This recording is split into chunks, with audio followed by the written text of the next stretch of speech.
सुप्रभात प्यारे बच्चों, हिंदी साहित्य जगत में आप सभी का स्वागत है। मैं रजनीश पांडे।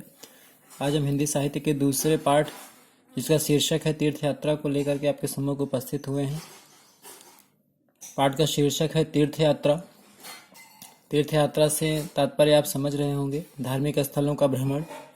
इस कहानी का ऐसा शीर्षक क्यों है, इस कहानी में ऐसा क्या है, इसको जानने का प्रयत्न करेंगे, जानने का प्रयास करेंगे। और पीछे जो भी आपको काम दिया गया है उसे आप एक एक करके पूरा करते चलेंगे। पार्ट 1 का प्रश्नोत्तर आपको बता दिया गया है, उसे आप साफ सुथरे शब्दों में अपनी कॉपी पर लिखते चलेंगे। फेयर कॉपी पे, रफ कॉपी करने की आवश्यकता नहीं है। फेयर कॉपी में कवि परिचय, शब्दार्थ, लघुत्तरी, दीर्घोत्तरी प्रश्नों को आप लिखेंगे।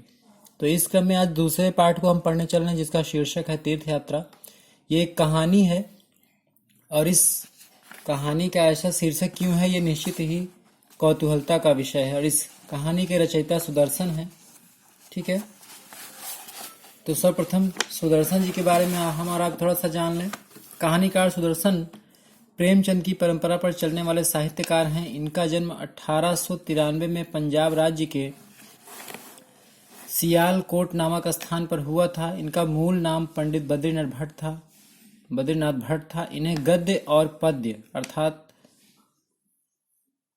कविता और कहानी, इन दोनों में ही महारत हासिल थी। इनका निधन 1967 में हुआ। सुदर्शन को बचपन से ही कहानियां लिखने का शौक था। इन्होंने अपनी पहली कहानी तब लिखी जब वे कक्षा 6 में पढ़ते थे। दुख की बात यह है कि हार की जीत जैसी प्रसिद्ध कहानी लिखने वाले इस लेखक के बारे में लोगों को अधिक जानकारी नहीं है।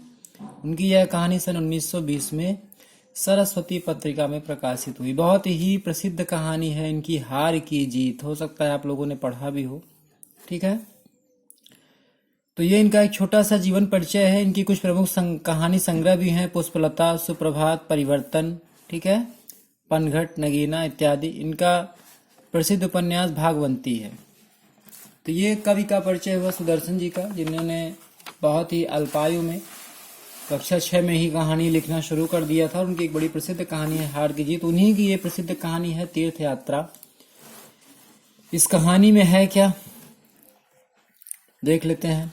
कहानी के बारे में क्या बताया जा रहा है, क्या कहा जा रहा है। परहित सरिस धर्म नहीं भाई। परहित अर्थात दूसरे का हित, दूसरे का हित करने से बड़ा धर्म कोई धर्म नहीं है।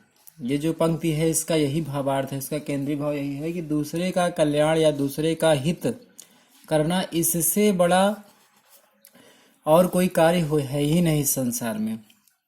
तो इस कहानी में ऐसा क्या किया गया है, उसको आइए जानने का प्रयास करते हैं।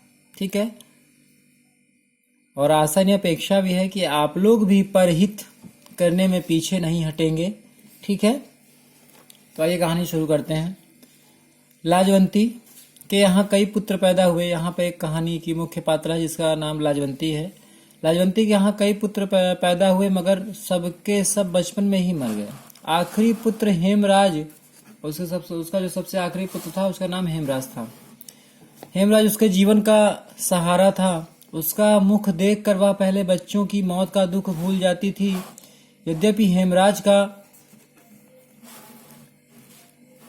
रंग रूप साधारण बालकों सा ही था, मगर लाजवंती की आंखों में वैसा बालक सारे संसार में न था।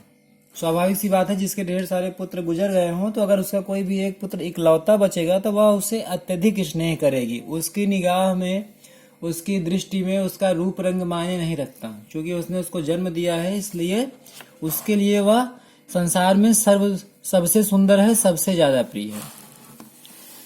लाजवंती को उसकी इतनी चिंता थी कि दिन रात उसे छाती से लगाए फिरती थी, मानो वह कोई दीपक हो जिसे बुझाने के लिए हवा के तेज झोंके बार बार आक्रमण कर रहे हों। वह उसे बहुत बचा कर रखती थी। ठीक है, वह उसे छिपा छिपा कर रखती थी, कहीं उसे किसी की नजर न लग जाए। वह उसे खेलने के लिए भी घर के बाहर न निकलने देती। अगर वह कभी निकल भी जाए तो लाजवंती घबरा कर ढूंढने लगती थी।